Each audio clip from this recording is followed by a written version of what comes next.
Ladies and gentlemen, I spent my entire adult life in the company of criminals. In fact, a good part of my teenage years as well, in the company of criminals.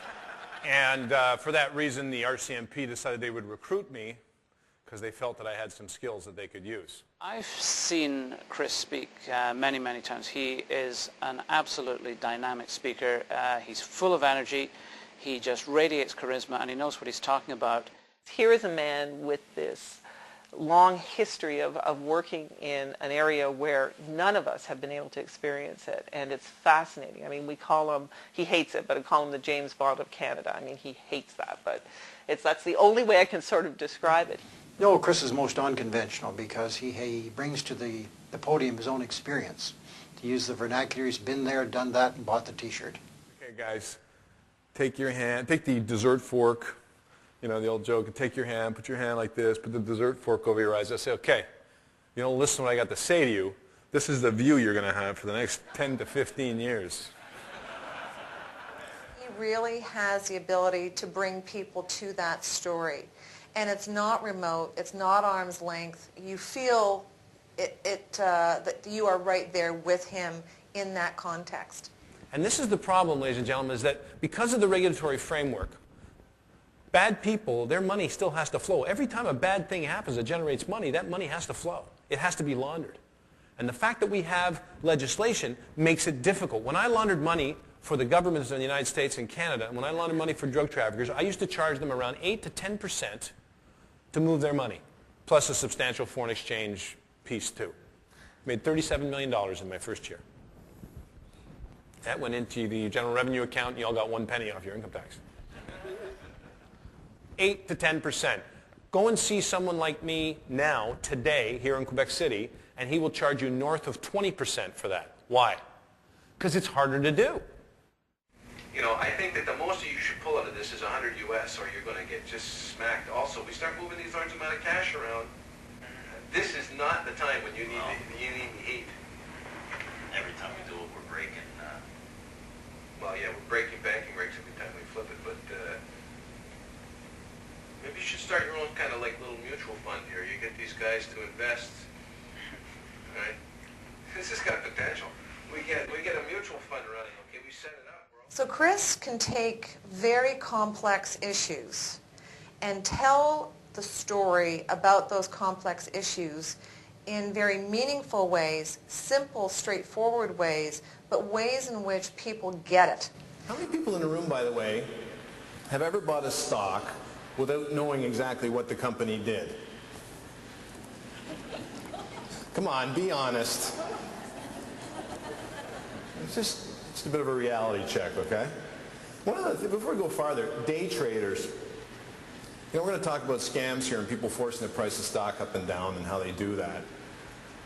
I was talking to some day traders the other day, and some of these guys are pretty smart, and they watch the market, and they can pretty well smell the scams, the washes, the shorts. And I said to the guy, you guys watch out for these kinds of things? Are you concerned about that? He said, no, we really like them because we follow them. We see a fraud, we know. We'll just play it.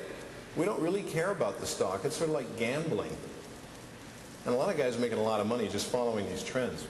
Is Canada really at that much risk as, let's say, our neighbors to the south right now? Prior to 9/11, the most significant terrorist act in history took place here, or started here, which was the Air India bombing. We are also the host of all sorts of American multinational corporations. And we are a target, notwithstanding what most Canadians think. Overseas, they don't discern that much of a difference, particularly in the Middle East, between Canada and the United States. Yes, Chris has been likened to being a human chameleon. He's very good at picking up on the environment, picking up on the culture, and he's a man of many faces. I mean, when you see him talking a language other than English, he almost takes on the persona of that national character. I mean, he's totally fluent in French. He seems to be able to hold his own in Italian, in Spanish. He claims he can speak Mandarin. I mean, he can certainly order a meal in a Chinese restaurant, but how far it goes, I don't know. But he's just remarkable when it comes to these types of skills. Crooks love Canada. They love it here. You know, when I was a Mountie, I used to meet a lot of guys in various places. I used to like to travel and go to these different countries, and all the bad guys always wanted to meet in Canada. You know, in the winter. And I was always suggesting NASA and places like that. And the reason they did is, well, we don't want to meet in the United States because if we get caught there, we're going to jail. He is able to present in such a way that he marries sort of the storytelling or the anecdotal piece of his presentation along with the very practical and theoretical. So you have a huge sense of this individual having great depth and experience, but at the same time he's hugely entertaining because he loves to talk from story, which is exactly what people want when they're in that kind of an environment. I did a lot of work, undercover work on homicides, where we'd do old homicides and try and get guys to confess. And one of the scenarios that we always used to use was the Mr. Big scenario, where I would pretend to be this big gangster, and we'd bring in this guy who'd killed someone, and I would try and engage him to kill somebody else. Usually this one friend of mine, Mike Ritchie, we killed him about 10 times. But anyway, he's still alive, I'm happy to report. Given his experience as an investigator, those are the kinds of things, particularly the issue of money laundering and fraud, are where his experience comes from. So he knows about that about which he speaks. He understands these people, and throughout it all, which I suspect is the key, he's managed to keep his sense of humor. I pretended to be a bad person many times, and I understand the way they think. And here's what's going to happen. If you've got something in your head that I want, or if you can help me, and I want you to help me, what I'm going to do is I'm going to put you in a position where you have no choice. If I want something from you, Larry, I'm going to send a girl to see you, and I'm a professional. She's not going to be some twist, as my father used to say. This is going to be a girl who is very professional, knows what she's doing. You will not be able to resist her. And if you do, I'll send another one. And if you do, I'll send two at the same time. But I will get you, because that's what I do, because I'm a bad man. You have the formula for Pepsi. I want it. I'm going to do this. They're going to get it out of you somehow. This won't be lost on you. You're the victim. And I'm going to make you do what you got to do. You will do what I ask. So, gentlemen, here's what I want you to do to prevent this from happening to you. Tomorrow morning, when you get up here in this hotel, and you get out of the shower, and you're naked as the day you came into this world, I want you to take the towel, I want you to wipe down that mirror so you can see very clearly and put your glasses on. Then I want you to do your 3 best poses. And I want you to ask yourself this: do I look like Brad Pitt? You're all very good-looking men, but I think the answer is likely going to be no. So if you're out someplace doing something some night, and somebody starts treating you like you do look like Brad Pitt, wake up.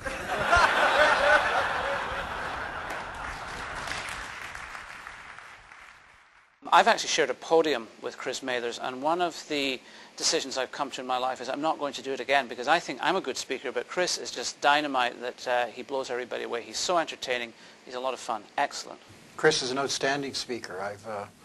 I've had to follow him on many occasions, and it's a difficult thing to do. Yes, kids, dogs, and Chris, actually. I think that's the right quote. I said at the outset that I spent my entire life in the company of criminals, which I did.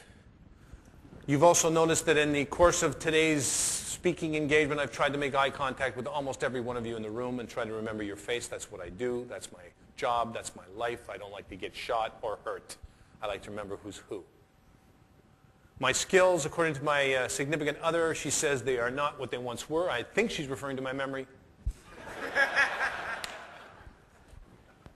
I would say this to you, though.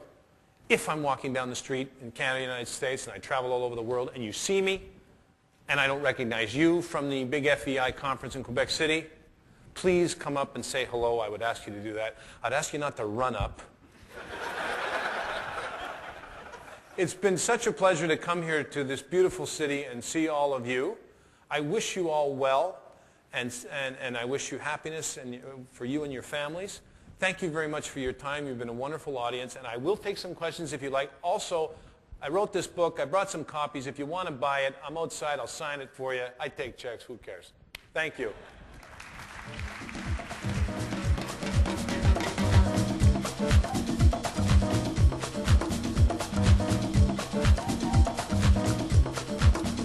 Dead smart and tough. He's one of the most dangerous men I know. Thank God he's on the side of the good guys. Do you want to fight? Pour blanchir de l'argent, il faut que ça vienne de quelque chose d'autre. Et chaque Because jour, when you get involved in cash payments where you're trying to avoid tax, like for the cops, what I assume is a lower back. It's a little bit more GT, I guess.